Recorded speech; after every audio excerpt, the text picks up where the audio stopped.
Olá, tudo bem? Você já deve ter ouvido falar sobre o projeto Quebrando Silêncio.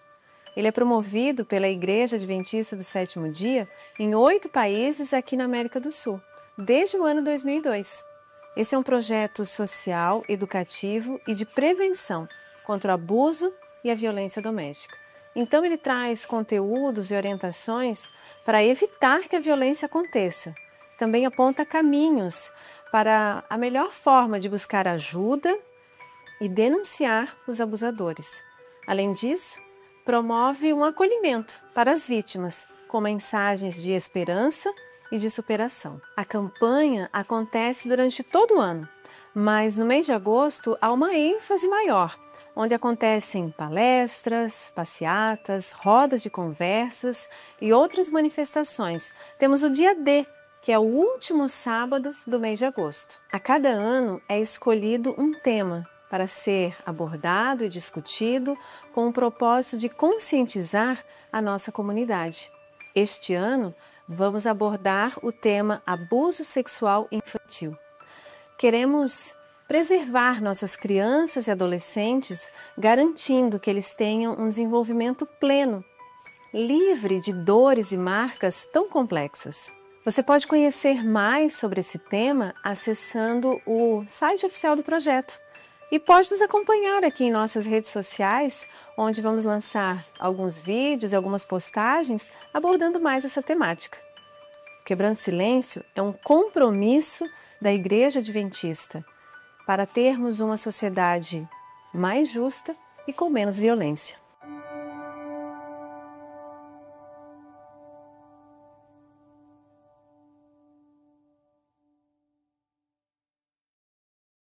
Queria apresentar para vocês quem são as pessoas que estarão aqui conosco hoje, tá certo? Nós temos aqui o nosso querido pastor Edson. O pastor Edson já é conhecido, já é veterano aqui nessa mesa, né, pastor? Já esteve conosco em outros momentos também, inclusive na primeira edição, gente, do MM Podcast. Exatamente. Inauguramos, né? Inauguramos, exatamente um ano atrás, né? Nós estivemos ali numa conversa, né, com o pastor Adonias, a Cris, né, nossa líder da União. Doutor Micael. Sim, doutor Micael, estivemos aqui também com o tema do autismo. Autismo, isso mesmo, isso mesmo. Então, o pastor Edson já tem aqui estado conosco em alguns momentos e é sempre muito bom, pastor. Obrigado, Rose. Muito obrigado por sua disponibilidade, por estar sempre aqui conosco. Suas contribuições são muito valiosas, né? Conte sempre com a gente. Eu sei que tem muita gente aqui que aprecia, tá? Suas palavras, suas considerações, está feliz porque você está aqui hoje, né? Muito obrigado, eu mando um abraço para todas elas, tá bom? E já tem gente aqui, ó, dizendo saudade do pastor Edson Pinto. Olha aí, tem gente que ele conhece aqui, viu, pastor? Nós estamos aqui com um grupo, né, dizendo aqui, ó, boa noite, povo abençoado, né? Mas alguns também estão dizendo que está sem som, para a gente aumentar o volume. Eu não sei se é possível, já aumentou? Já regulou, né? Então, ótimo. Então, nós podemos começar. E, gente, eu queria apresentar para vocês uma pessoa muito especial que está aqui hoje. E é a primeira vez que ela está aqui conosco, tá? É a Fernanda, mais conhecida como Fê. Minha amiga Fernanda, que é uma pessoa muito querida, muito especial. E ela está aqui hoje conosco para compartilhar um pouco também da sua história, da sua experiência, das suas vivências. Pois é. Boa noite, gente. Boa noite para quem está assistindo. Mandei esse link para bastante gente, então vai ter uma galera aí. O filho já botou aqui, né? Eu já vi aqui, já tá Henry. aqui, minha irmã, minha mãe. Então, lá de São Paulo, pessoal de São Paulo hoje está comparecendo na live da PEC. Ó. Olha aí. Muito bem, Fernanda. Muito bom ter você aqui, viu? Obrigada. Obrigada também pela sua disponibilidade, por estar aqui com o intuito de ajudar também outras pessoas, né? Uhum. E a gente vai conhecer um pouquinho mais daqui a pouco esse tema, por que você está aqui, o que você tem para falar, não é? Mas de antemão eu já adianto para vocês o seguinte, que a Fernanda, ela veio como nossa convidada, porque a Fernanda tem uma experiência de vida que vai nos ajudar também a compreender esse tema, tá?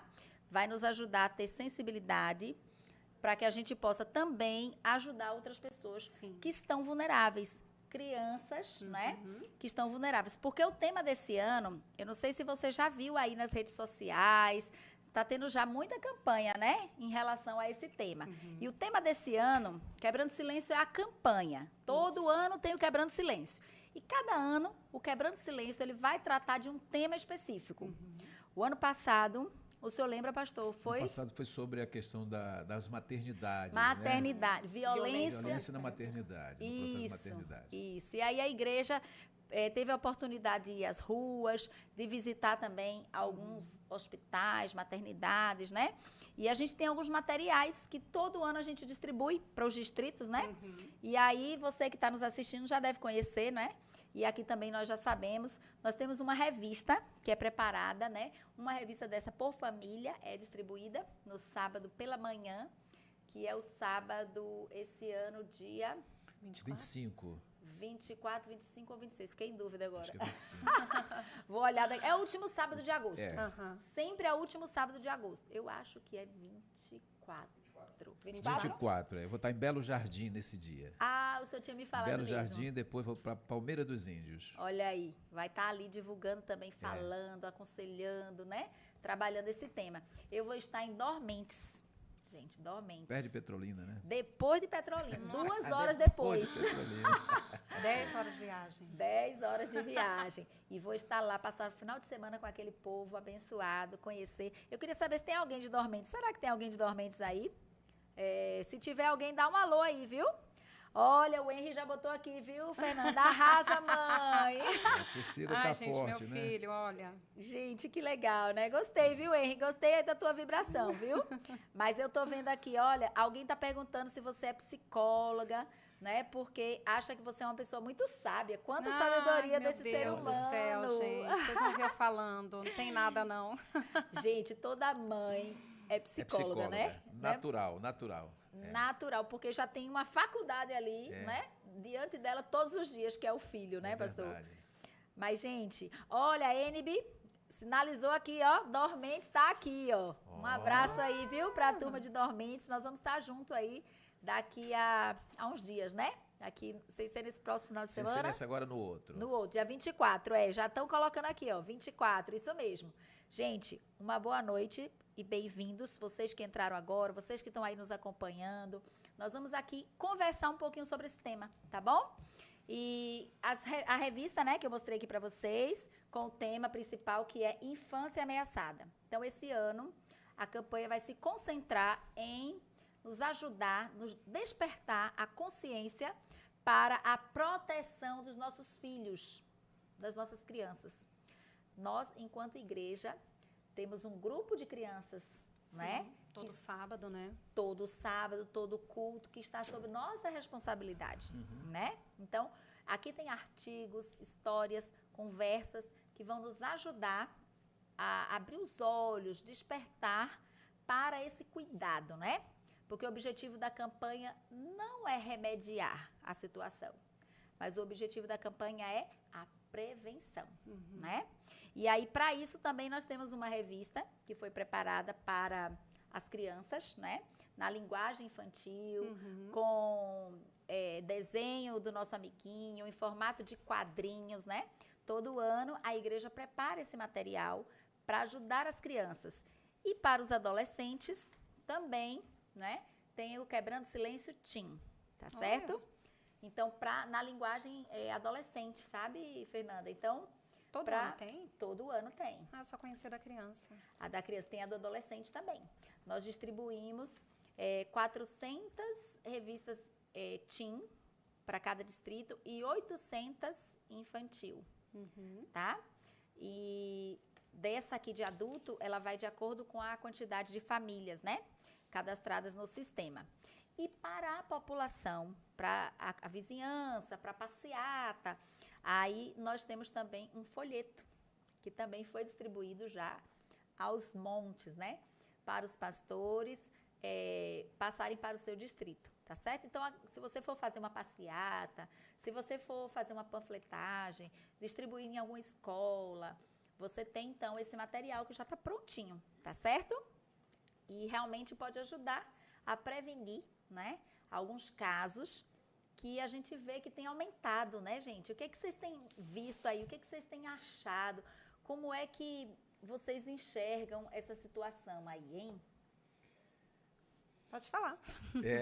Primeiro, assim, eu quero parabenizar mais uma vez a iniciativa da associação em prover para os líderes esse momento, que é um momento de conscientização.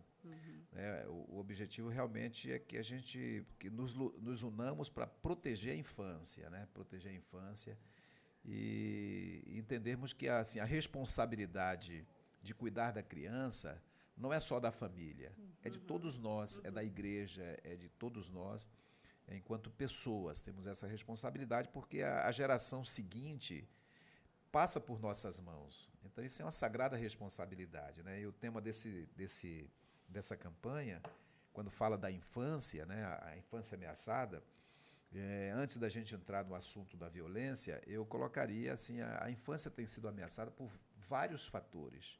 Então, hoje nós temos uma criança que no passado brincava, gostava de brincar de carrinho, de boneca e tal, com os coleguinhas. Hoje, essa criança, a alegria dela não é mais brincar, é um celular, é um tablet, um computador, alguma coisa assim. Então, isso é uma ameaça à infância.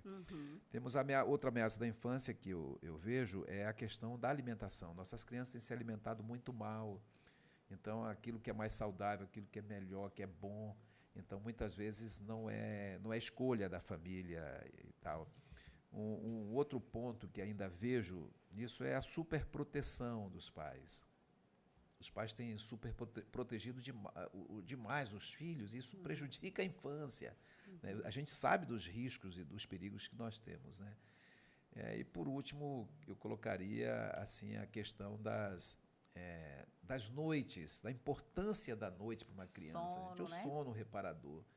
Então, tudo isso tem afetado a infância. Temos perdido um conjunto.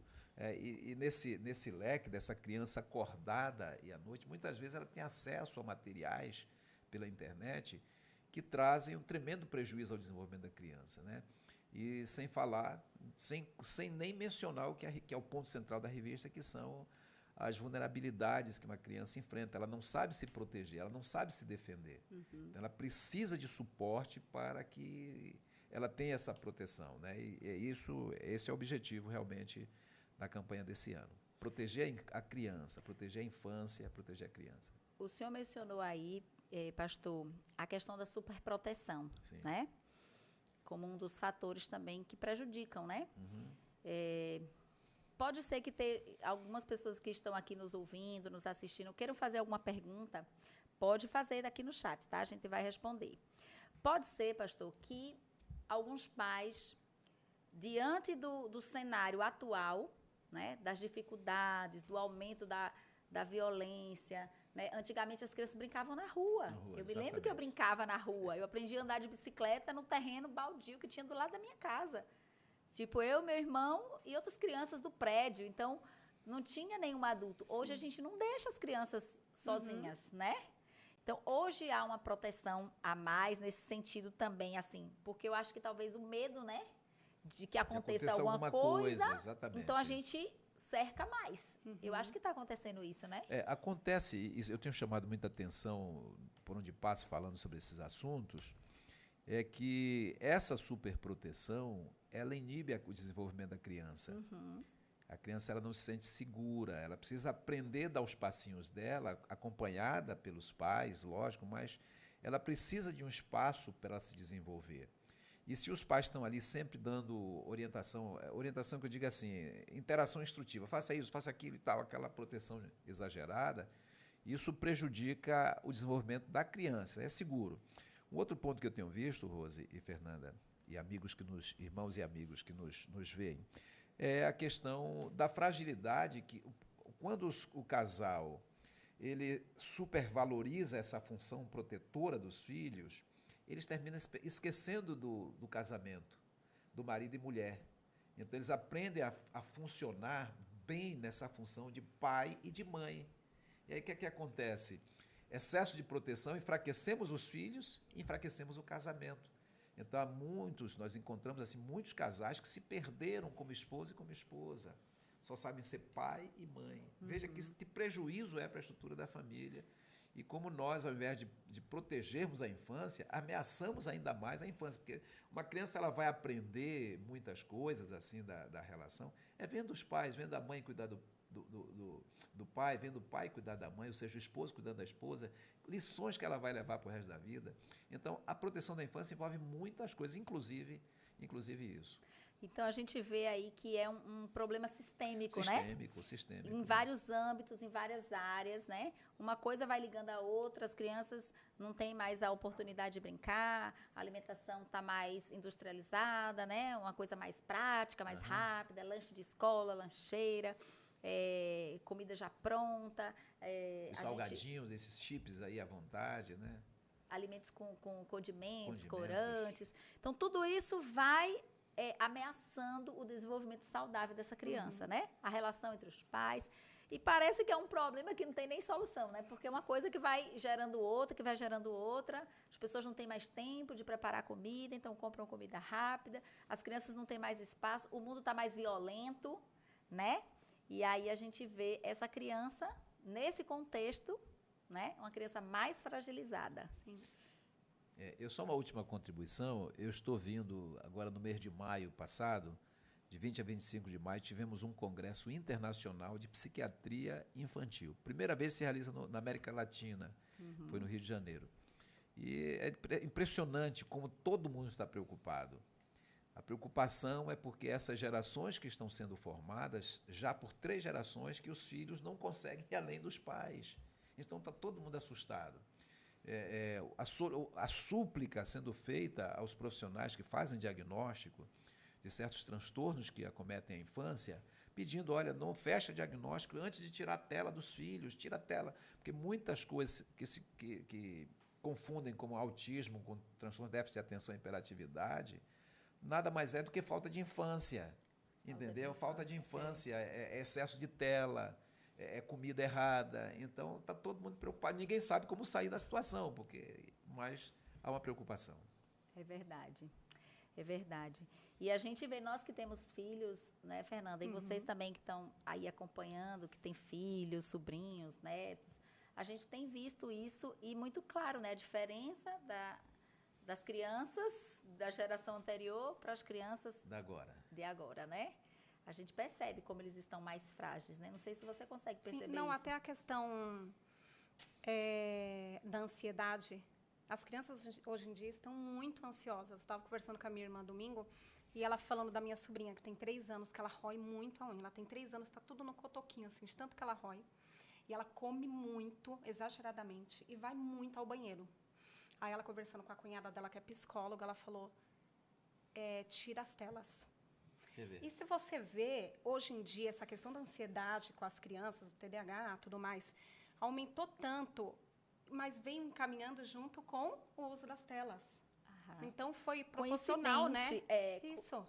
Coincide com o período. E essa é a denúncia que foi feita, exatamente isso. Eles têm estudos seríssimos, profundos, robustos, mostrando que as telas estão acabando com nossas crianças. Então, aí alguns países estão tomando providências, outros ainda... O Brasil é um país campeão de ansiedade, mas as providências, esse ano tivemos conferências municipais e conferências estaduais de saúde, e vai ter a Conferência Nacional de Saúde, mas, infelizmente, esse tema saúde mental, eu fiz palestra em 2 municípios, mas o assunto de saúde mental não aparece, está todo mundo se complicando e parece que não está na agenda. Não está na agenda. E sem contar um detalhe também, né, gente? O uso das telas facilita o acesso a informações que não são próprias da infância. É isso mesmo. Aí você vai matando a infância, né? Vai matando a infância. Vai matando, porque nós, quando éramos crianças, a gente só ia ouvir um tema assim mais adulto, muito assim, de maneira muito esporádica, de maneira muito velada. Isso. E quando a gente já tivesse uma certa idade, assim, né? Era um negócio meio escondido. Escondido, a palavra certa é essa, escondido, né?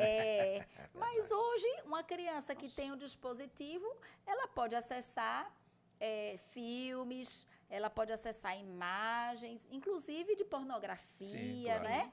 temas assim que não são apropriados nem para adultos, quanto mais para crianças, Sim. né? Então está tudo aí muito exposto. E tudo isso favorece esse tema aí, né? A ameaça. A infância.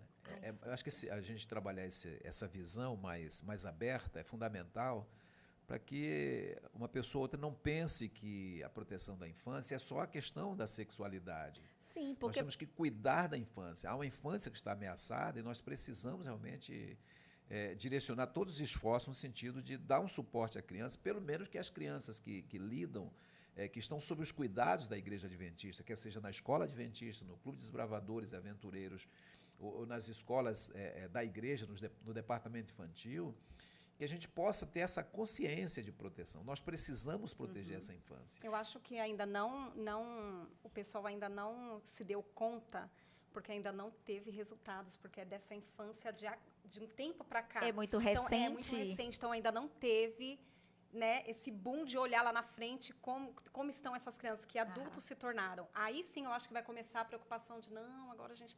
Mas por enquanto não. É colocar a tela para... Mas é porque se é muito livrar. prático, né? Para distrair a certeza. criança, né? É muito até uma prático. forma de Fala se isso, livrar da mas criança, às vezes. É né? isso mesmo. É, porque se não tem tela, eles brincam. E eu digo isso por experiência própria, né? Eles brincam, mas eles bagunçam. Faz aquela mistura de substância. Minha filha faz isso. derrama perfume, corante, não sei o quê. Não sei o quê. o Quando meu eu filho chego faz a isso Faz casa, também. a química dela, a né? química dela. A casa Minha tá casa destruída, né? é uma com meus filhos o dia todo na tela, jogando videogame, fazendo alguma coisa, e outra quando eu falo, hoje ninguém vai fazer nada, vai brincar. À noite, minha casa tá, gente, É tá assim mesmo. É mais prático, às vezes, Sim. você ir lá e dar o celular ou colocar E para você se assistir. livra das perguntas, né? Por Também. quê? Por que isso? Por que aquilo? Por que Ficar aquilo no outro? pé. E tal, vem brincar comigo, vem fazer isso, vem fazer aquilo e tal. Você termina se livrando um pouco da infância. Veja bem, a gente se livra da infância. O que Pois não é. era para se livrar, era para valorizar isso. A gente se livra da infância. São reflexões muito importantes, viu, gente? Porque algumas pessoas podem estar se perguntando, né? Algumas pessoas, quando veem essa campanha Quebrando Silêncio, falam, poxa, violação do sagrado, ou seja, violência sexual. Não, eu não passei por isso, meus filhos não passaram por uma violência sexual. Então, assim, essa campanha não é para mim. Sim. Alguns podem pensar isso, Sim, né? sim. Mas nesse contexto aí, pastor, que nós estamos debatendo, que a Fernanda colocou também, a proteção à infância não é apenas Não se proteger, limita a isso. não se limita. Não se Apenas limita. proteger de uma violência ou abuso sexual. Também. Mas existem outras ameaças, né? Como bem foi colocado aqui. É verdade. Eu lembro quando eu fui presidente da Associação Bahia Sul, eu cheguei a brincar. Eu disse, me dê 15 anos só. Sem me cobrar outra coisa. Deixa eu investir nas crianças e eu mudo a cara da igreja. Eu tinha essa pretensão. Interessante é que, voltando lá, 25 anos depois, o presidente da Associação Bahia Sul é filho dessa geração. Foi batizado no tempo da Bahia Sul. Era um jovem, que hoje é o presidente da Associação Bahia Sul. Então, você volta e encontra advogados e tantos outros profissionais, psicólogos, advogados, e tantos outros profissionais, e você vê pastores. Então, uma geração que você cuidou. Você precisa ter essa noção de desdobramento de futuro. Nós precisamos cuidar realmente de uma geração. É verdade, pastor. Olha, o pessoal está colocando aqui, ó. O Vasti colocou aqui, ó. As crianças têm que trocar o celular pelo brincar. Olha que interessante, né? As pessoas hoje estão fazendo isso, trocando o brincar pelo celular, né? Pela questão da praticidade. Mas e os efeitos disso, né? Sim. A gente tem que pensar. Agora, dentro dessa Rose, campanha... me permita aí, Rose, só um instantinho. Eu até sugiro àqueles que nos ouvem, que têm filhos pequenos, porque hoje, no passado, as famílias eram maiores, então os irmãos terminavam brincando ali com os irmãos, com os primos. Hoje não temos essas famílias tão grandes assim. Então, às vezes, a família, um filho único e tal. Então, se você tem filho pequeno, olha, brincar... olha, para a infância, o brincar é a coisa mais importante que tem na vida. Brincar é mais importante do que comer, do que estudar, do que dormir. Você pode, uma criança quer brincar, pergunta se ela quer trocar brincar por uma escola, se ela quer brincar por dormir, brincar por comer. Ela não troca. A criança que está querendo brincar encontra outras crianças. Só que ela não brinca sozinha. É triste você ver uma criança brincando sozinha, né? Então, assim, até aconselho aos pais que nos veem, nos assistem nesse momento, que formem grupos com outras crianças daquela mesma faixa etária, vão num parque um dia, coloca para brincar. Sim. Vão nas casas para que elas possam brincar. Interagir. Quanto mais elas Interagir. brincam, mais elas se tornam pessoas Criança que é felizes. criança.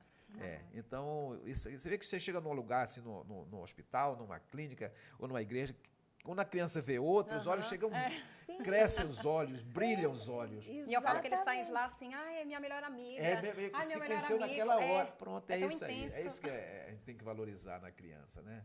Mas você estava falando sobre o material. Sim, sobre a campanha, né? E aí nós encontramos também uma outra questão que tem crescido hoje, né? Que é a questão do abuso e da violência, né? Alguns que estão nos assistindo podem já ter passado por uma situação de abuso ou de violência, né? E eu queria primeiro falar um pouquinho aqui sobre a questão da diferença entre o abuso E a e a violência sexual. Tá. Né? Você poderia explicar para a gente, Tá. pastor? Eu vou passar a visão que a psiquiatria tem, o que é abuso e o que é violência, né? A violência um esposo, a esposa não pode dizer, meu esposo me abusou sexualmente. Não existe abuso sexual dentro do casamento. Pode ser até uma violência sexual, isso pode. Porque o abuso, a violência é geral, é qualquer invasão ao corpo do outro sem a permissão, com o objetivo de tirar prazer ou alguma coisa. Isso é uma violência. Ou machucar, então isso é violência, tá bom? Agora, o abuso não. O abuso é somente quando essa violência parte de cuidadores, de pais, de familiares, de cuidadores, de responsáveis. Então, esse é o conceito que a psiquiatria apresenta. Então, quando ela parte de pessoas que têm o dever de proteger essa criança, a criança tem um vínculo com ela. Há um vínculo entre essa pessoa e a criança. Ela conhece a pessoa. Então, esse abuso, aquilo que vai além do usual, o abuso, vai além do usual.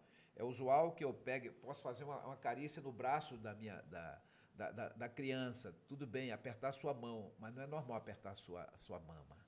Não é normal. Sim. Então, foi além do usual. Não se espera que se faça isso. Então, é muito importante a gente fazer essa diferença entre o que é abuso somente quando se trata de pessoas conhecidas que têm uma relação com a criança, um vínculo com a criança, né? De responsabilidade e cuidado. Aí abuso. Fora disso, é violência sexual. Entendi. Então, no caso de uma pessoa da família, por exemplo, um tio, um primo... É abuso sexual. É abuso. Abuso. E outra coisa que é bom levar em consideração, um dia desse uma pessoa, olha, tem um camarada que é pedófilo. Quantos anos ele tem? 15 anos. Não existe pedófilo de 15 anos. A legislação coloca que o pedófilo tem que ter acima de 16 anos. Então, só a partir de 16 anos que uma pessoa pode ser caracterizada como uma pessoa pedófila. E a vítima dela tem que ter pelo menos 5 anos a menos. Então, não existe, vamos supor, o camarada tem 16 anos, a vítima tem 14. Não existe pedofilia aí. Para ser pedofilia, ele tem que ter no mínimo 16 e a vítima tem que ter no mínimo 11 anos de idade. Então, de 11 para baixo, caracteriza a pedofilia, desde que o outro tenha no mínimo 16. Entendi. Mas não, agora, se tem 15, o outro tem 10, não bate, porque o pedófilo tem que ter acima de 15 anos. Tá? Então, isso é uma... De vez em quando a gente vê pessoas falando, olha, eu já encontrei muitas vezes, olha, eu sofri um abuso sexual, né? Como é que foi e tal? Eu tinha 7 anos e a pessoa tinha 8 anos. Isso não é abuso. Isso faz parte das curiosidades infantis que, às vezes, os pais não protegeram essas crianças. Então, elas foram estimuladas por alguma razão e estavam lá se beijando e tal, trocando carícias. É de maneira diferente. Então, para que seja um abuso, eu tenho que haver essa distância de idade, onde há maldade da parte de uma em relação à desproteção da outra, a pureza de uma e a maldade da outra. Fora disso, não. Então, se você passou por alguma experiência dessa na infância, com pessoas com idades mais ou menos próximas, menos de que 5 anos de diferença, não diga que isso foi um abuso, isso foi uma curiosidade que seus pais não protegeram vocês. Então, vocês ficaram vulneráveis, terminaram na curiosidade infantil, estimulados por alguma coisa, terminaram tendo esse tipo de envolvimento. Mas isso não é abuso. Como é que os pais poderiam, vamos pensar aqui juntos, como é que os pais poderiam proteger os seus filhos dessas questões, né? Que estão cada vez mais acentuadas, as crianças têm mais acesso, então elas veem cenas sensuais na TV.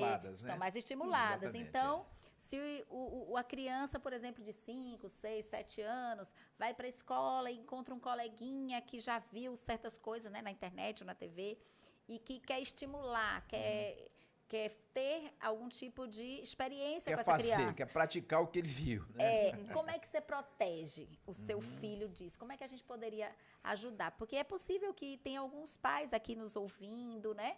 Tem professores da escola sabatina, tem professores. Como que a gente pode proteger essa criança? Porque a gente não consegue estar 24 horas à disposição da criança. vigiando, né? Porque a criança tem hora que vai Exatamente, no banheiro, tem hora que, né? Acontece de estar, às vezes, no pátio, as crianças, tem uma pessoa vigiando, mas, assim, no geral, não está ali acompanhando um por um. Sim. E aí, nesses momentos, assim, como que a gente poderia ajudar, protegendo, sei lá, preparando, qual o termo que a gente poderia usar aí? Nós tivemos um bate-papo antes aqui, nós três, ontem, né? E a gente falava, e a Fernanda trouxe uma coisa que eu achei muito interessante, que foi a questão da orientação, né, Sim. Fernanda? Eu acho que a gente tem que ser orientado. Eu posso contar a minha história? Pode, Agora. por favor.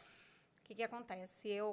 Eu fui uma filha, assim, meus irmãos, eu até comentei com o pastor que nós fomos super protegidos, mas ontem ele até comentou comigo que isso não é super proteção, e sim um aprisionamento. Eu até liguei para minha mãe hoje e falei isso com ela.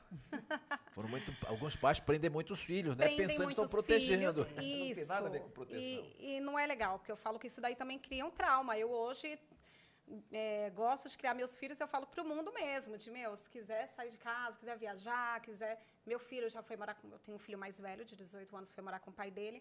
Vai lá fazer essa experiência, ver se gosta, não gostou, voltou, viu? Porque eu falo que não adianta, que isso daí eu acho que atrapalha.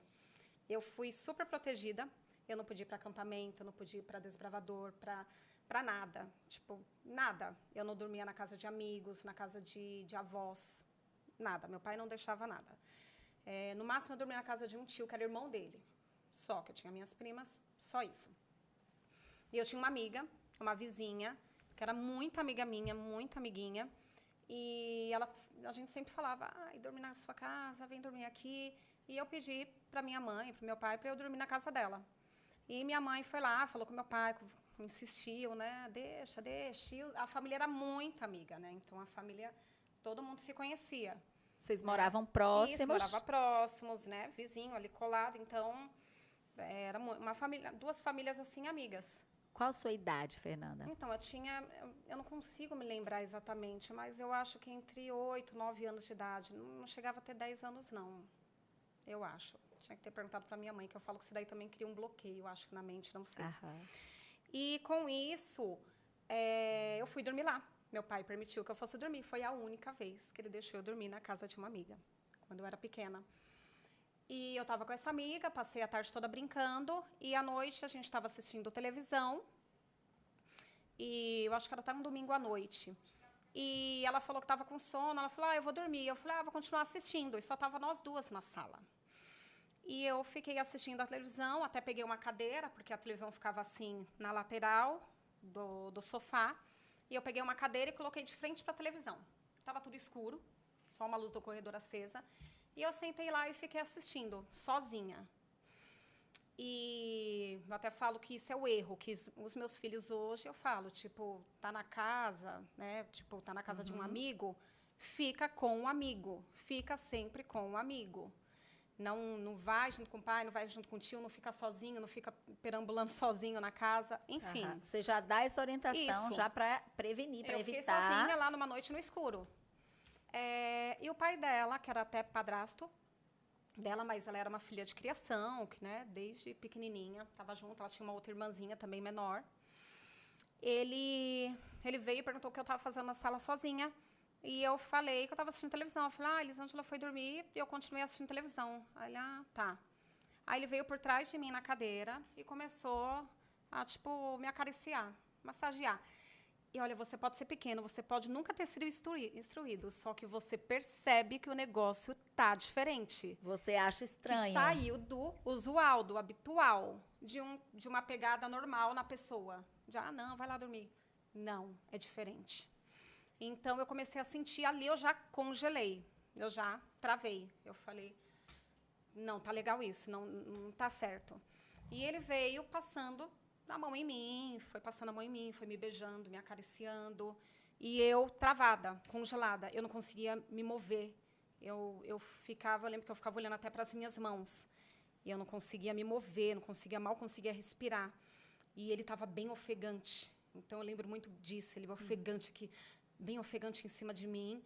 E naquele momento, você não teve nenhuma reação? Não, porque de sair. Você não tinha uma instrução em relação a isso? Eu nem sabia o que estava acontecendo. Eu estava, assim, perdida, confusa do que estava acontecendo ali. Então, porque eu era muito nova.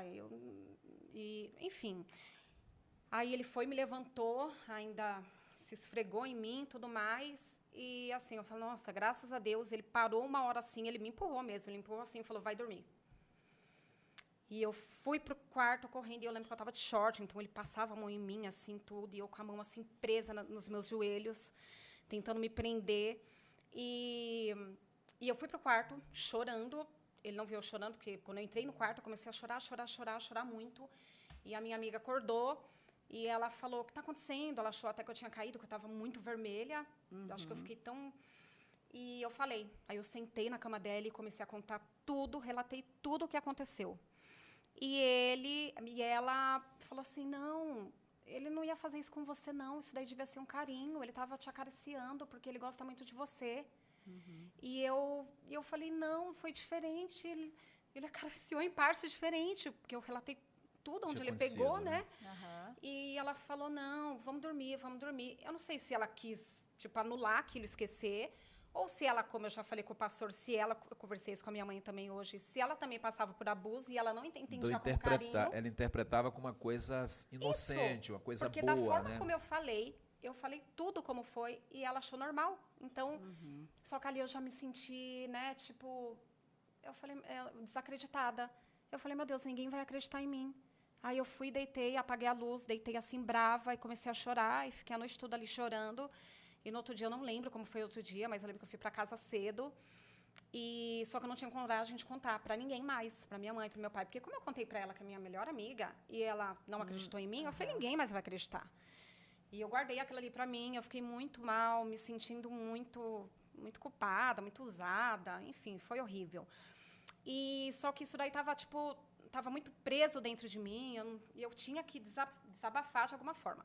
E minha irmã, na época, assinava uma revista, a revista Capricho, que eu já comentei, que é de quem daquela época dos anos 90 ali, 2000 ainda. E tinha um quadro na revista que falava sobre você mandar alguma coisa que você aconteceu, alguma história que aconteceu, experiência que aconteceu na sua vida.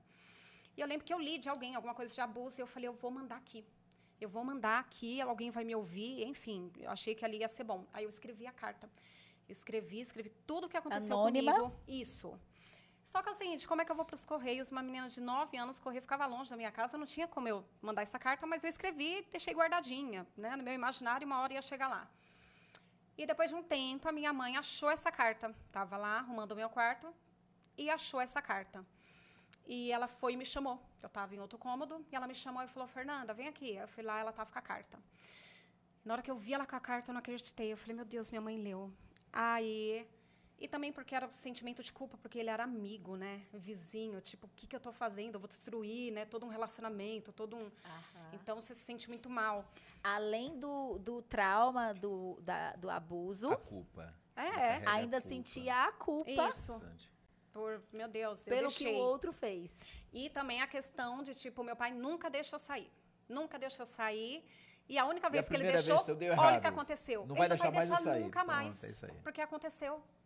Então, só que assim, não aconteceu, porque meu pai nunca também falou assim, não, vocês não podem ir, vocês não podem sair, porque lá no mundo pode acontecer isso, você pode ser assaltado, você pode ser abusado. Nunca foi claro, só não pode sair, pode ir para canto nenhum.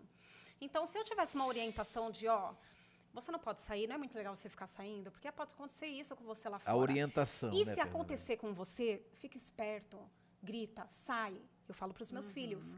Então, quando minha mãe leu a carta, ela perguntou se era tudo verdade. Ela veio atrás de mim, correndo assim, tipo, me segurou, porque eu comecei a chorar.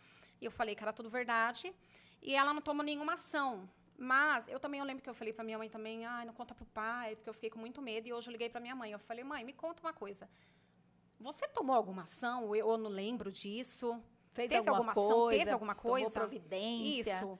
E ela falou, não, Fernanda, eu não fiz. Que meu pai era alcoólatra. Era aquele bem agressivo. Então, ela ficou com medo de ele fazer alguma coisa contra o meu vizinho. Tipo, né? No momento ali, fazer alguma coisa contra ele. E também fica naquele negócio de eu falei que não era para deixar elas saírem. Sim. Pesar muito mais, porque era pesado para ela. Ela também, para ir para um culto, era pesado. Meu pai achava, fantasiava que ela estava com algum ancião, com algum pastor. Era assim. Então... E tem um detalhe, Fernanda. Isso foi há tanto tempo atrás, né? Não se Isso, falava. não tinha esse tanto de informação De orientação que que temos a gente hoje, tem. né? Imagina, não Essa campanha tinha. na igreja. Na igreja, não se falava na escola sobre não isso. tinha. Eu não lembro disso. Porque senão eu teria outra... Assim, não é que amenizar, mas ia me ajudar de alguma forma. Você veja que quando você leu na revista Aham. um relato que te Isso. lembrou de alguma forma Isso. uma situação de abuso ou uma certa violência, você se identificou e aí você se Aham. motivou a escrever. Isso. Né? É isso mesmo. Olha, gente, a importância, né?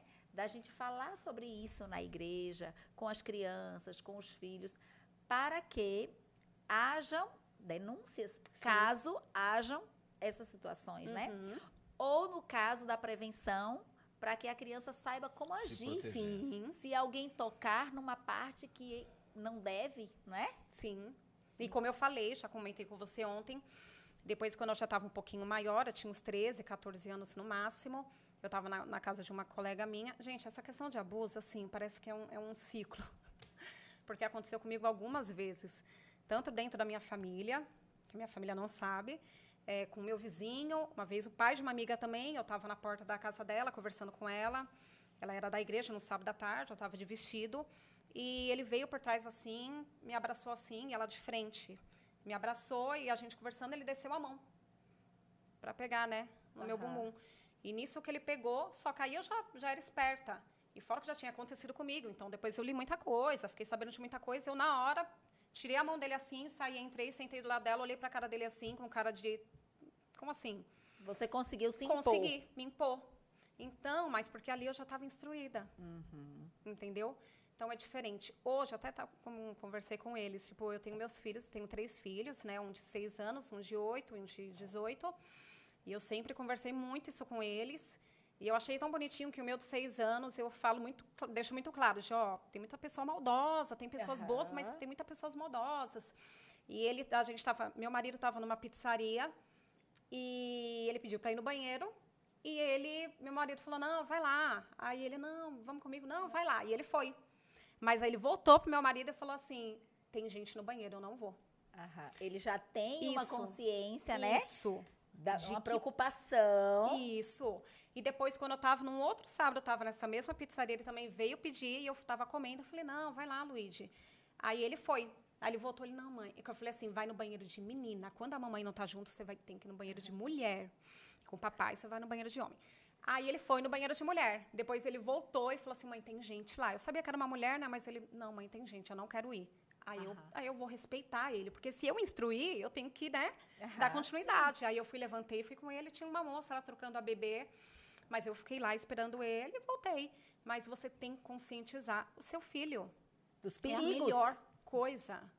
Não é colocar medo, como o senhor também falou ontem, não é colocar um medo assim excessivo e não deixar sair, não deixar fazer nada. Ou trancar totalmente, né? Não, porque não funcionou comigo.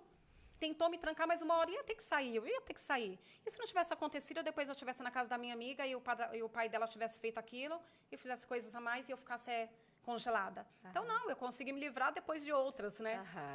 Então, é muito importante essa questão da conversa franca entre os pais e filhos. Eu deixo tudo muito claro, eu não fico pintando, fantasiando, eu deixo muito claro dos perigos que as crianças estão expostas, né?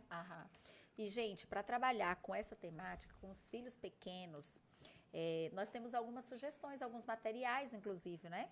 Nós já disponibilizamos aí no grupo das coordenadoras do Ministério da Mulher, esposas de pastores, um material que a Leiliane Rocha, vocês devem ter ouvido falar já dela, ela trabalha muito com esse tema, né? Prevenção ao abuso, da prevenção à violência à criança. E ela preparou um material, um e-book gratuito, e ela disponibilizou esse e-book. Então, eu precisei fazer um trabalho num curso que eu estou fazendo, um MBA em Novas Gerações. E aí, quando eu fui sorteada lá para apresentar o trabalho, cada um foi sorteado o tema que deveria falar. Imagina, numa turma de 60 pastores e líderes do Ministério da Criança e do adolescente. E aí eu falei, meu Deus, eu tenho que apresentar diante desse grupo, né? Aí o meu tema, e era só temas polêmicos, para você falar para novas gerações. E o meu tema foi violência, abuso e violência sexual. E aí, meu Deus, o que eu vou falar agora, hein? Aí fiquei pensando, aí pesquisei, lembrei da Leliane Rocha, e aí eu lembrei desse e-book dela, e aí eu imprimi, bem simplesinho, a história é Kiko e a Mão. Muito eu acho legal. que eu até te mandei, não foi? Já mandei para você, Fernanda. Então, aí ali eu gravei aquele videozinho, né? Explicando para as crianças a regra do aqui não pode, né? Então, gente, esse material é gratuito, ele é bem simples de ser usado, né? Você pode acessar, imprimir e contar para o seu filho. Se seu filho é muito pequeno, eu já contei para a minha, né? Seu filho é muito pequeno, 4, 5, 6 anos, né? Você usa uma historinha lúdica, porque a criança é muito lúdica, né? Gosta de histórias. E aí você mostra a relação, era Kiko e a mão perguntava onde podia tocar no nariz, posso tocar na sua mão, na sua testa, posso tocar debaixo da sua roupa? E aí Kiko, não, aqui não pode. Aí ela ensina a regra do aqui não pode. Nas partes íntimas. Quais são as partes íntimas? Né? A criança precisa saber qual é a parte íntima. Porque você tem isso meio que induzido, né? Tanto que a Fernanda disse que na hora que sentiu um toque no invasivo, ombro, já achou que aquilo ali já era diferente. Mas você precisa nomear. Exatamente. Olha, aqui, se alguém tocou aqui, diga não, saia, grite, tira a mão, porque senão a tendência é essa, né?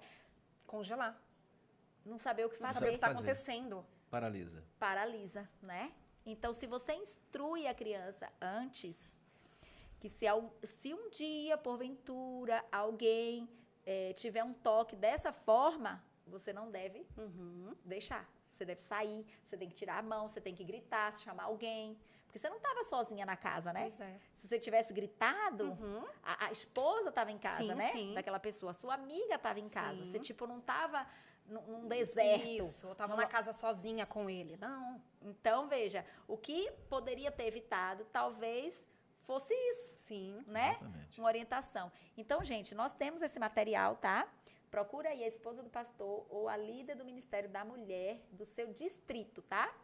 Você que é diretora do Ministério da Mulher, eu já até disponibilizei para algumas no WhatsApp. É o e-book Kiko e a Mão, para crianças pequenas, tá?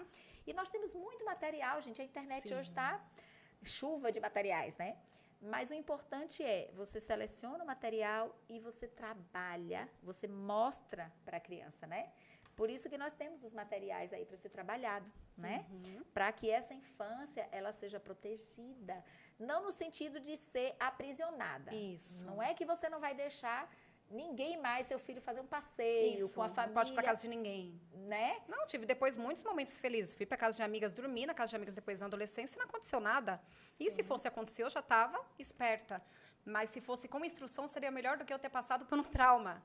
Entendeu? Eu tenho uma experiência interessante, um estudante de medicina, hoje está quase concluindo a faculdade. E ele foi criado na igreja e os pais, especialmente a mãe, colocava um certo medo nele. Quando ele ia fazer qualquer coisa, vai ter um acampamento, ela colocava medo, vai ter tal lugar. Tudo que era o novo, ele sentia muito medo, porque os pais, especialmente, colocavam esse medo nesse menino. E hoje, é impressionante, todo novo, ele tem problema de ansiedade, ele tem medo do novo. Então, ele tem tido assim, desafios tremendos até no campo dos estudos, porque o que é novo para ele o assusta. Ele tem medo. Veja, então não é você amedrontar, não é você prender, é você orientar. Uma outra coisa assim que eu acho que vale a pena a gente conversar um pouquinho é sobre a questão dos mais velhos, dos idosos. Tá? É certo, de vez em quando a gente encontra alguns contextos em que o vovô, lá com 80 anos, com 90 anos ou com 70 e tantos anos, ele termina... A pergunta é por quê?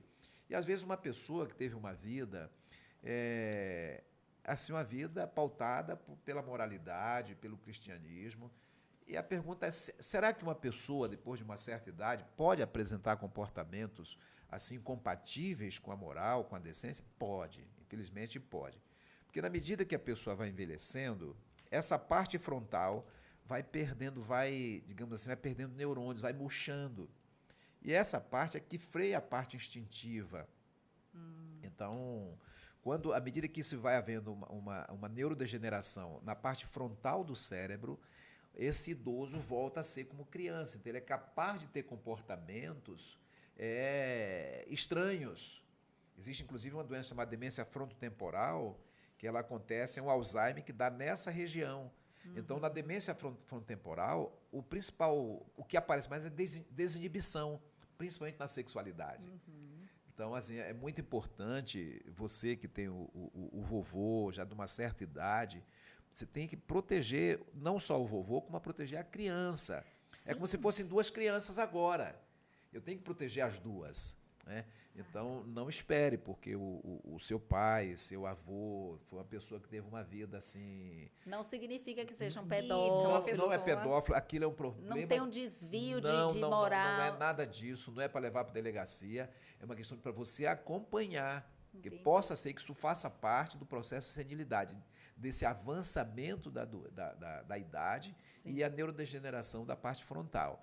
Então, é necessário. Inclusive, eu até defendo que alguns casos de pessoas de idade que cometem determinadas coisas deviam ser avaliadas, deviam passar por uma avaliação neurológica e psiquiátrica, para saber se aquilo ali é um problema que já acompanhava aquela pessoa durante toda a vida ou é uma coisa pontualmente que veio por conta de um processo de adoecimento. Então, isso é muito importante. A outra coisa, Rose, que eu acho que é bom a gente comentar é como os pais vão lidar quando uma criança diz para eles que, olha, aconteceu isso comigo, porque a gente encontra pais que não acreditam, que duvidam do filho, da criança, né? Então, esse é um problema seríssimo, porque se a criança passou por um abuso, ela passou por um determinado abuso, e ela contou para o pai, para a mãe, e a mãe, não, mas olha, o doutor, o médico, o pastor, o padre jamais faria isso.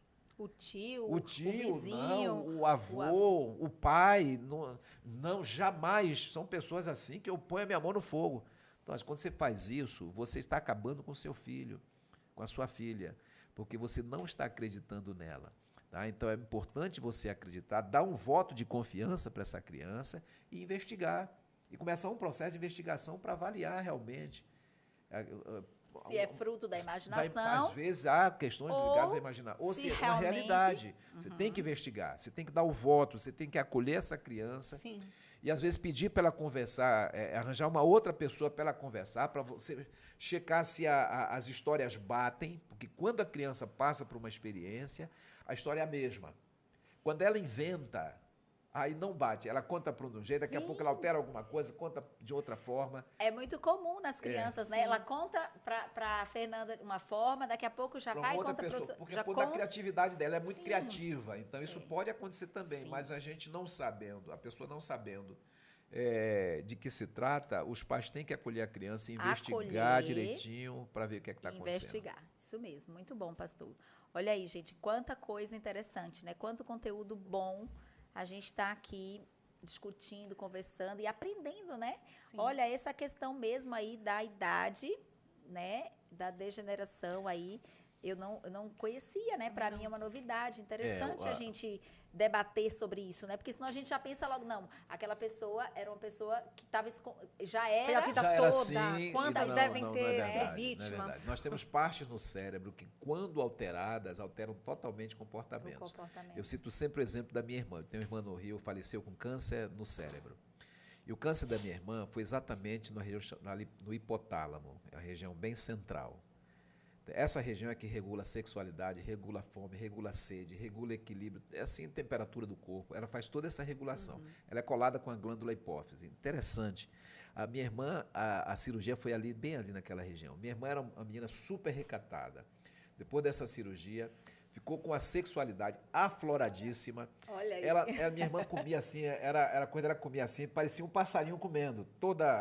Assim, o corpo todo... Comedida. Só vendo. Era impressionante a minha irmã. Ela gritava, olha, vocês estão me matando de fome, vocês estão me matando de fome. Minha irmã, você comeu agora? Não comi não, vocês estão matando de fome, eu quero comida. Porque foi mexido numa região do cérebro. Parece que era outra pessoa. Totalmente. Então, é importante a gente também olhar essas questões ligadas à estrutura cerebral e como isso pode afetar comportamentos. É interessante isso. E enquanto a gente tem ali as crianças em nosso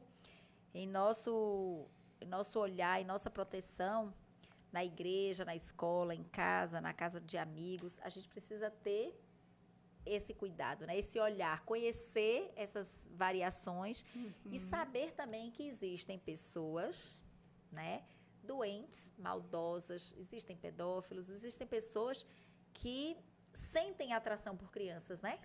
É curioso isso, né? Porque a gente não consegue nem imaginar como, né? Mas existem pessoas que sentem essa atração por crianças e a gente precisa estar atento, porque elas podem estar em todo lugar. São pessoas que são chamadas de pessoas com transtorno de sexualidade, né? Elas têm a sexualidade transtornada.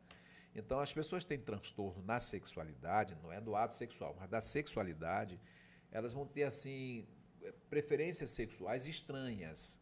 Então, não é o contato sexual, mas vamos supor, tem umas que gostam de fazer determinada coisa, não tem nada a ver com ato sexual, mas aquilo dá prazer para ela. Então, dessa forma, o pedófilo entra como uma dessas parafilias, são chamados transtornos parafílicos, que estão além do ato sexual.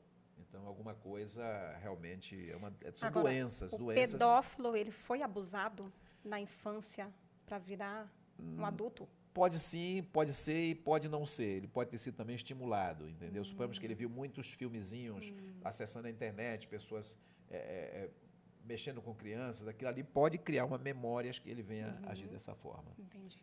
Por isso que é muito importante os pais estarem atentos àquilo que seus filhos acessam na internet. Hoje a internet é um lixo, né? Tem lixo de toda a qualidade para transtornar. E à medida que forma essas memórias no cérebro da pessoa, essas memórias terminam prevalecendo, né? Elas são dominadas por aquilo. Da mesma forma que uma pessoa tem medo de barata, entendeu?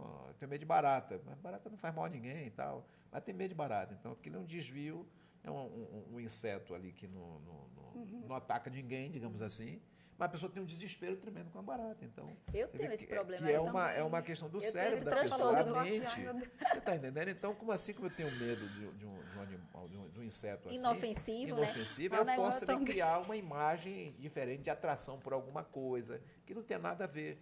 São problemas, né, que a gente tem que enfrentar para tratar. E o pedófilo tipo, é um vício, né? Parece assim, é como o senhor falou ontem para mim. Se esse senhor abusou de mim, eu não fui nem a primeira e nem a única vítima, né? Sim. Com certeza tiveram outras. Não é, fez uma vez, não. Como é que fala? A incidência é ter sido mais muito pessoas. maior, né? não. A pessoa não interessante. Não só uma vez, eu fiz uma vez e pronto. Não é isso. Eu já vi situações de uma pessoa passar por uma situação dessa, ser presa, cumprir pena, quando sair da prisão fazer a mesma coisa. Meu pai. Olha aqui, o pessoal está aqui falando. Ó. Nayeli Lima está falando aqui, ó, gente adoecida pelo pecado. A palavra certa é essa mesmo, adoecida pelo pecado.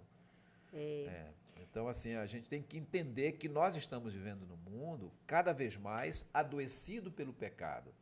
Então, essa questão de você confiar cegamente porque é o padre, porque é o pastor, porque é o juiz, porque é não sei quem, porque é o coronel, porque não existe essa confiança. Não está escrito na testa. Tá. E às vezes são essas pessoas, às vezes, que, digamos assim, porque você se desarma completamente para elas, que as maiores maldades podem vir daí. Algumas pessoas elas deixam transparecer a maldade, mas há também... acho que é um músico brasileiro, ele tem um pensamento dele que eu acho muito interessante, que Deus me guarde de mim, da maldade... de gente boa. Da gente maldade boa, de gente boa. E da bondade de gente ruim. Isso. Né? Acho legal isso. Deus guarde de mim da maldade de gente boa e da bondade de gente ruim. Então, porque a bondade de gente ruim tem sempre algum interesse. Nunca é bondade, né? O toque nunca é o toque. Um outro ponto que eu queria tocar, Rose, é o seguinte, do evento traumático ao trauma. Tá? O que aconteceu com o Fernanda. Então, o que ele fez, esse é o evento traumático, né? Mas esse evento traumático pode não representar logo o trauma.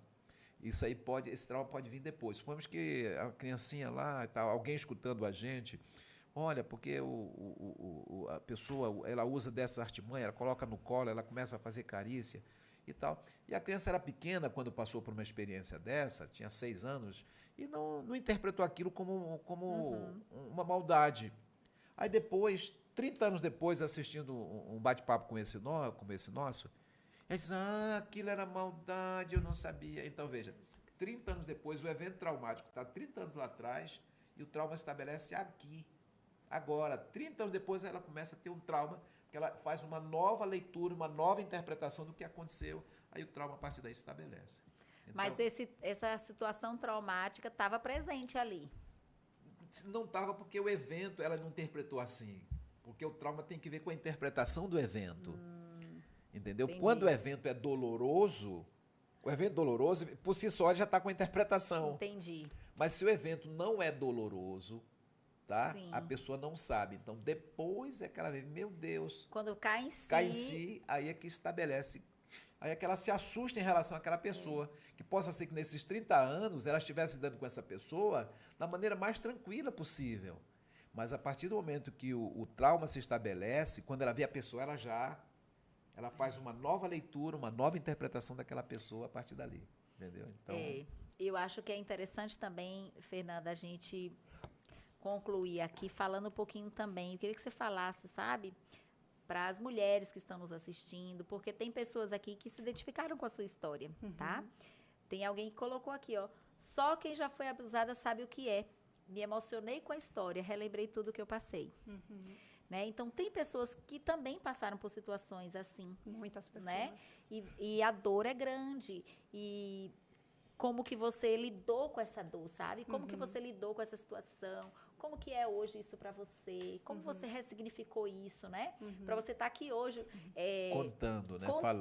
Falando sobre isso, né? Sim. Então, assim, é possível. Eu queria que você mostrasse isso, né? Porque é possível Sim. você ser liberto, né? Dessa dor, dessa angústia. Então, fala um pouquinho para nós como foi essa dor e o que implica para você e como que você lida com isso. Eu fiquei um bom tempo, assim, de pequena eu senti essa culpa, fui levando durante a vida toda, só que como eu tentava não bater de frente com esse meu vizinho, então eu tentava, tipo, esquecer, bloquear essa memória da minha cabeça. Eu não tinha uma vida sexual, né? Então eu não precisei lidar com nada que me despertasse, me lembrasse algo. Mas eu vi que me ajudou a conversar com as pessoas. Toda vez que eu conversava com alguma amiga, alguma coisa, e falava, nossa, sabe o que já aconteceu na minha vida? Aconteceu isso. E eu ouvia da outra falando, eu também, já aconteceu isso comigo. Eu até conversei com a minha amiga hoje, ela falou, lembra da minha história, que já aconteceu também? Eu falei, pois é. Eu conversei com outras pessoas ontem, que também me contaram que foram abusadas. Assim, você vai conversando, gente, tanta gente, parece que assim, é raro você conhecer uma pessoa que não foi abusada, infelizmente. Mas as pessoas têm medo de conversar sobre isso, de contar as histórias. E eu acho que isso é tão libertador. Nossa, eu converso tranquilamente, porque eu acho que isso é uma maneira também de ajudar, de prevenir, olha, você que tem filho, você que tem menina, você que tem menino, você tem que ficar esperto. Eu não sou 100% resolvida. Eu tenho as minhas questões, né? Com o meu corpo e tudo mais, assim, que mexe comigo, que eu teria que tratar muito mais isso. Já tentei levar isso para terapia. Alguma coisa ficou, né? Fica. Não adianta que isso aí não apaga. Nossa, apaguei e não existe mais. Só que você tem que passar por cima disso. Você tem que tentar ir além, né? E eu ressignifico trazendo isso para os meus filhos, né? Trazendo esse depoimento para outras pessoas. Aí, até algumas pessoas que eu falei que eu ia dar hoje aqui esse depoimento falaram, nossa, eu não conhecia a sua história. Eu falei, sério? Porque eu conto para todo mundo. Porque eu conto justamente para isso, de, viu, é a pessoa do seu lado, é seu amigo, é seu irmão, acontece com você. Então, não aconteceu com você, mas acontece do lado, com o amiguinho do lado. Então, fica esperto, você que agora tem filhos. E assim, só trazendo uma história que eu me lembrei enquanto estava falando aqui. Eu frequentava uma igreja lá em São Paulo. Eu falo o nome da igreja? Não. Uma igreja. Uma igreja, adventista, né? Mas uma igreja. E aconteceu de ter um abuso lá muito forte. Era todo sábado à tarde. Uma mãe levava o filho, ela ia ensaiar com o coral, se não me engano. Todo sábado à tarde ela ia para a igreja ensaiar e o filho ficava no banco da igreja. Ele ficava no banco da igreja, ficava andando pelo banco da igreja, ali ficava sozinho. E depois de anos, ela descobriu que o sonoplasta abusava do filho dela. Enquanto ele ficava correndo pela igreja, enquanto ela estava ensaiando, ele ia lá na cabine do sonoplasta, enfim, ele chamava e abusava do menino lá na casinha. Ele foi preso, a mãe foi na prisão, perdoou ele. Ela fala que isso daí foi ótimo para ela. Tipo, ela foi lá, perdoou ele, tudo mais. Então, a gente tem que, assim, gente, é em todos os lugares. Em todos os lugares. Mas você não tem que lidar isso também. Eu não tenho um trauma, assim, de medo, de não deixo meus filhos olharem para o lado. Não, eu não tenho isso. Porque, como eu falei, eu acho que também... não adiantou. E não adianta. Isso. Aí, quando eles forem passar, eles vão ter medo de me contar. Agora, eles têm em mim uma amiga. O meu filho mais velho, ele tem em mim uma amiga. Porque a gente conversa de tudo. Tudo que vocês possam imaginar, coisas boas e coisas ruins. Inclusive, estava aqui torcendo por você, né? Isso. Aê, mãe, já colocou aqui no chat o Henry. Porque ele fala que eu sou a melhor amiga dele, ele é assim, meu parceiro de muito vida, legal, assim. Legal, E isso é muito bom, porque aí ele se abre, coisas ruins que ele faz, ele me conta tudo. E isso é muito bom. Porque se um dia acontecesse de ele ser abusado, eu tenho certeza que ele ia vir e ia me achar uma amiga, né? Tipo, não, minha mãe vai me proteger, assim como de fato eu ia proteger. Mas eu não sou aquela super protetora, então eu acho que isso não funciona. Então, eu ressignifiquei dessa forma, trazendo isso como um depoimento para as pessoas, um testemunho de, gente, a vida depois, vocês têm que contar, vocês têm que se libertar, têm que, né? E eu também não convivi depois muitos anos com o meu abusador, né? Ele morreu tem uns 2 anos, minha mãe me ligou para contar que ele morreu. Morreu sozinho em casa, foram achar o corpo dele depois de uma semana, teve um infarto, morreu sozinho, porque nem as filhas mais queriam saber dele. Então, para você ver que devia acontecer alguma coisa em casa com elas também. Então, isso me ajudou. Mas, gente, assim, é Deus, né? É Deus que ajuda, Com Deus certeza. que alivia. Deus liberta, Ele cura, né? Então, se tem alguém que está nos ouvindo aqui, que já passou por uma situação também, né, difícil, um trauma foi instalado, né? Então, há esperança, Sim. né? Você pode ainda continuar vivendo, mesmo com essa lembrança, né? Que com certeza você lembra, né, Fernanda? Sim. E você sente por Sim. isso. Mas não é algo que te limita. Isso. Te paralisou quando você tinha 9 anos, mas não paralisou o resto da sua vida, Sim. né? Você cresceu, você estudou, trabalhou, teve filhos, casou, né? Então, assim, você tem uma vida, uma trajetória. Isso não te limitou, né? Não isso definiu quem você Isso. é. Né? Então, é muito importante isso aqui. Eu acho que essa tua história vai ser libertadora para muitas pessoas, né?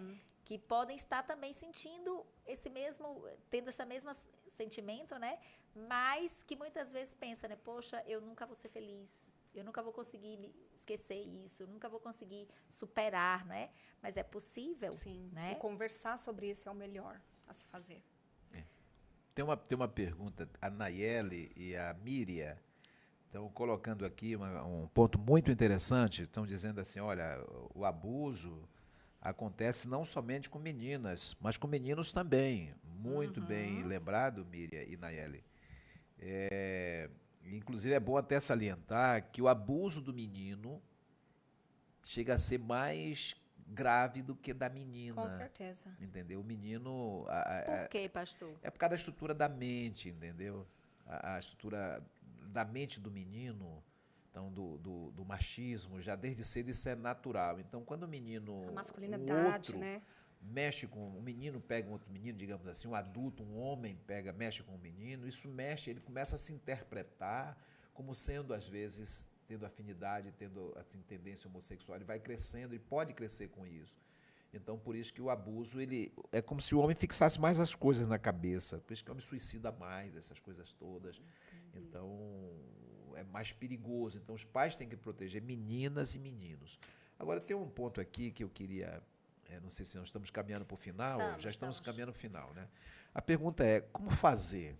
Né? Como fazer diante de uma situação em que a gente está lidando com uma pessoa como a Fernanda, que passou por uma experiência dessa e que o corpo emite sinais de coisas que ficaram lá atrás e que acompanham, e que essas coisas acompanham ainda hoje, né? O corpo fala de alguma forma, né?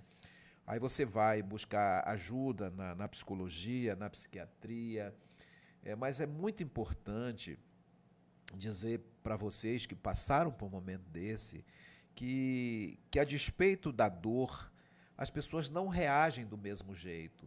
Interessante, há pessoas que passaram por problemas na infância, por abuso na infância, por violência na infância, e a gente não sabe explicar por que algumas pessoas se reorganizam e outras não conseguem.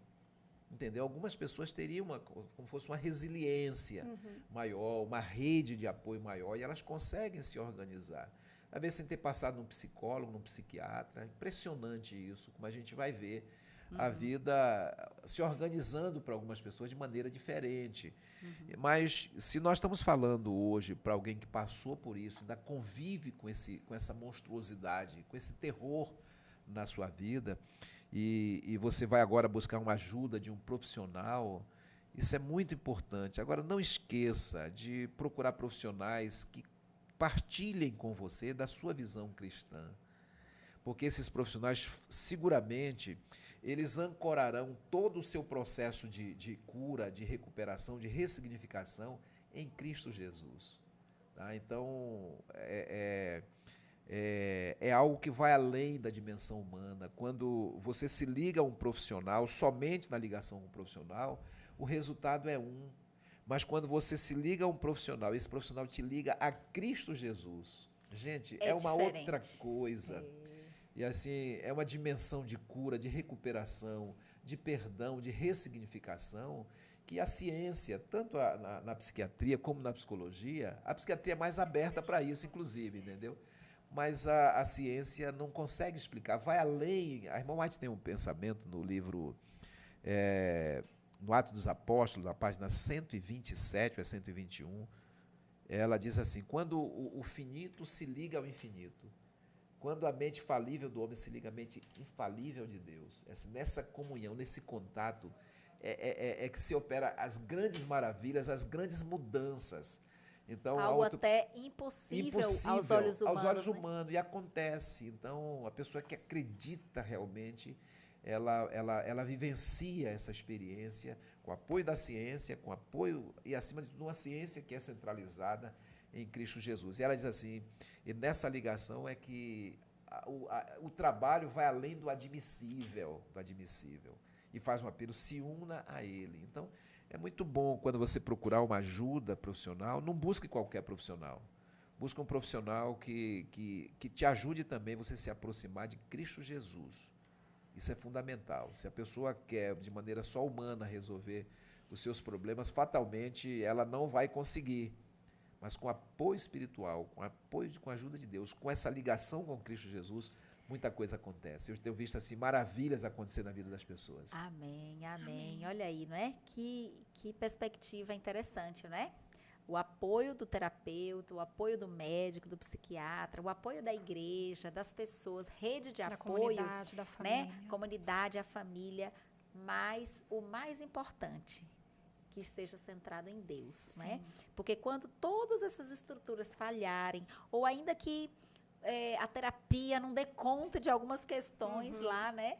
Mais íntimas, ainda que, sei lá, a família não entenda tudo, os filhos, o esposo, a comunidade, mas Deus estará ali para suprir todas as brechas, né? Para reparar todas as brechas e trazer cura e restauração completa, né? Tem um pensamento aqui de NB Aline, né? Sim. Olha, sua contribuição é fantástica. Eu esqueci o nome da fisioterapeuta, é a chamada mãe da fisioterapia. É a pessoa que traz a fisioterapia como ciência. Ela foi abusada sexualmente. Ela tem uma história fantástica e ela diz assim, um dia, mãos irresponsáveis me tocaram. Ela diz, mãos irresponsáveis me tocaram. Eu quero ajudar a humanidade, eu quero formar um grupo de profissionais que com suas mãos toquem as pessoas para restaurar. Olha que e aí coisa nasce linda. A fisioterapia, gente. Interessante, então, né? É o que o NB, isso. Nossos traumas, dormentes. Muitas vezes, nos ajuda a curar outros. Então, exatamente. Viu, NB? Então, é isso que a mãe da fisioterapia, ela teve essa visão de usar as mãos. O fisioterapeuta trabalha muito com as mãos, usar as mãos para erguer, para recuperar, para curar. É coisa de Deus, gente, um negócio desse. Obrigado, NB. Olha, você é de Dormentes, né? Isso, a esposa do pastor. Ah, é? Hora dessa eu quero ir aí em Dormentes. Gostei só dessa frase aí. Pode Olha me convidar aí, que Rose vamos paga lá. as despesas para Dia- ir. Ó, já tem o dia Dia certo, ó. 23 a gente sai Dia 23 eu tô daqui. fora, não. Dia 23, chega lá dia 24, a gente vai passar o Quebrando Silêncio lá, né, NB? Mas muito bom, isso mesmo, gente. E eu lembrei até aqui de um detalhe também, né, que quando nós tivemos a doutora Rosana Alves aqui no Congresso das Mulheres, ela falou uma coisa muito interessante, talvez vocês já ouviram aí pela internet, no YouTube, as falas dela. Ela tem algo assim, um conceito muito interessante, que é de você transformar sua dor em um ministério. Porque qual que é a tendência das pessoas que não têm Deus? Elas sofrem uma dor, um trauma, têm um problema, e aquilo ali passa a ser o fim da vida, né? Daquela pessoa. Sim. Aquele trauma, aquela dor. Mas quando você ressignifica e quando você pensa em ajudar outros, como foi o teu caso, Fernanda. Quando a gente conversou, não foi? Eu falei para ela assim, Fernanda, gente, eu queria alguém para conversar, alguém que já passou por uma situação, que pudesse falar sobre Uma isso. experiência viva, né? E ela Viva. disse, eu passei. Ela Eu falou, falei você assim, conhece alguém que passou por um abuso? Eu falei, eu passei. Você está falando com a própria, né? É, eu falei, eu passei. eu disse, e você tem coragem de Falei, falar tenho. e de conversar e de fazer um podcast? Ela fez, tenho. Legal. E eu achei assim, tão interessante isso, porque é esse conceito, é a sua dor, aquilo que te fez sofrer, mas hoje é aquilo que te faz querer ajudar outras Sim. pessoas, né? Rose, é semelhante assim, o pessoal tem uma história assim, você teve um corte na mão. Aí quando cortou, tá, infecciona e tal, uma dor tremenda. Ninguém pode tocar que dói muito. Mas depois que cura, que cicatriza, aí você bate, a cicatriz está lá mostrando, mas você pode Isso. bate e não dói mais. Não dói. Então, o ideal, e quanto mais as pessoas escondem isso, elas guardam, é pior, porque a dor guardada, a pior dor que tem na vida é a dor guardada. Então, é muito bom você ter uma rede com quem você possa compartilhar, dividir. Então, esse é o conceito de resiliência, é uma rede, não é o que você pode fazer com a sua dor. É o suporte que você tem para aliviar essa dor, o suporte que você recebe. E a igreja, o melhor suporte que nós temos é da igreja, gente. A igreja é uma igreja bem organizada, uma igreja viva, uma igreja sensível à orientação divina. É verdade. Ela não existe nada além, não existe nada mais curativo além do que a igreja. Né? Os membros que apoiam uns aos outros, né? E aí fica a nossa responsabilidade, né, meninas, líderes aí do Ministério da Mulher, esposas de pastores, nós que estamos aí à frente, né, desse movimento, nós somos responsáveis por cuidar dessa parte, né, de orientação aos pais, de falar com as crianças, né, de conversar, de trazer esse assunto, de cuidar desse detalhe, né? Então, Deus nos chamou para isso. Cuidar da infância, né? Cuidar da infância, Que cuidar da tema infância. gostoso, né? Pois Ô, é. gente, Rose, eu fico pensando, como seria bom, né, depois dessa campanha aí do dia 24, se a igreja criasse uma nova consciência, cuidar da infância, olhar para uma criança com um olhar diferente, né? Então, eu acho que isso mudaria e muito a imagem, principalmente num país com tantas injustiças, com tantas agressões à infância, com tanta irresponsabilidade que nós temos até nesses programinhas, por mais simples que sejam, que aparentemente sejam veiculados aí na televisão e outros canais, outros meios. Então, e a igreja se pronunciasse, nós precisamos cuidar da infância, vamos cuidar da infância, né? Uma nova consciência, eu fico muito feliz com o tema, viu? É verdade. Eu acho que vai ser uma bênção Sim, para com nós, né? certeza. Para nossa igreja, para nosso grupo, para os pais, professores. E que Deus nos abençoe, nos dê sabedoria para que nós possamos levar essa mensagem, né? Lá na igreja, no grupo onde você faz parte, no PG, na escola sabatina, aonde você estiver, tá? Que você seja um propagador, né? Dessa proteção à infância. Rose, uma última palavrinha, e seria até bom se a associação, nessa boa vontade que você tem, criasse uma estruturazinha, quem sabe sei lá, um número de telefone, um WhatsApp, disponibilizasse, porque às vezes a pessoa fica com vergonha de falar aí na sua igreja, na sua cidade, e estivesse precisando de um socorro. No passado nós tínhamos um programa chamado Telepaz, era o telefone da paz. Você ligava e ali você conversava. É verdade. Então, se você não se sente confortável em procurar seu pastor, busca aqui a Rose, busca alguém de fora para que dê suporte, mas não fique com a dor só para você, né? Busque ajuda, né? É verdade. Vamos pensar nisso sim, Vamos pastor. pensar. Vamos pensar. Gostei sim da ideia, muito bom. E, gente, olha, a gente vai finalizando aqui, né, nosso bate-papo. Eu espero que tenha sido muito bom para você, muito produtivo, como foi para mim, né? Eu fiquei realmente impressionada com a história da Fernanda, muito feliz aqui com as orientações do pastor Edson, aprendi muito e fico feliz por saber que Deus está conduzindo esse projeto, né?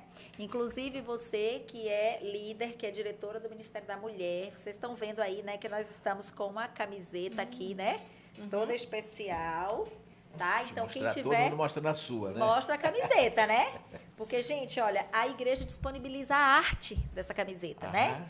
Então, se o pessoal quiser preparar para a equipe, né? No dia ou durante a semana, para usar em alguns momentos, gente, a arte está disponível, a divisão está lá no Downloads Adventistas. É só baixar a arte e levar num local que faz... né? Que prepara a camiseta e estampa o nome, né? E aqui na PEC, nós temos uma pessoa que faz isso. É a Miriam.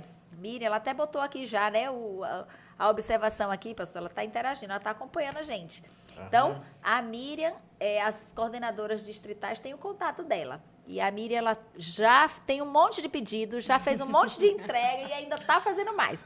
Então, se você tem interesse, procura aí a esposa do pastor, procura aí a sua líder distrital, encomenda a sua camiseta, vai atrás do material, mobiliza a sua equipe, né? Para que a gente tenha uma campanha linda, abençoada e que realmente cumpra com o objetivo, né? Sim. Que é o objetivo de proteger. Proteger a infância, né? Proteger a infância.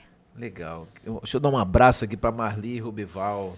Estou vendo ela interagindo aqui. É um casal que eu tenho um carinho muito grande. Já viajamos juntos, trabalhando, falando sobre família. Grande abraço para vocês. Muito bom estar com essa família querida da PEC. Olha aí, que legal, né? Eu tô vendo aqui, ó, a Dani também, Daniela Soares.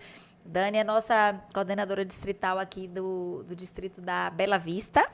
E é funcionária nossa aqui na associação, tá aqui acompanhando. Maria Aparecida, Cida, lá de Vivendas em Petrolina, que bom, né? Você tá aqui. Rapaz, essa Rose conhece todo mundo, né?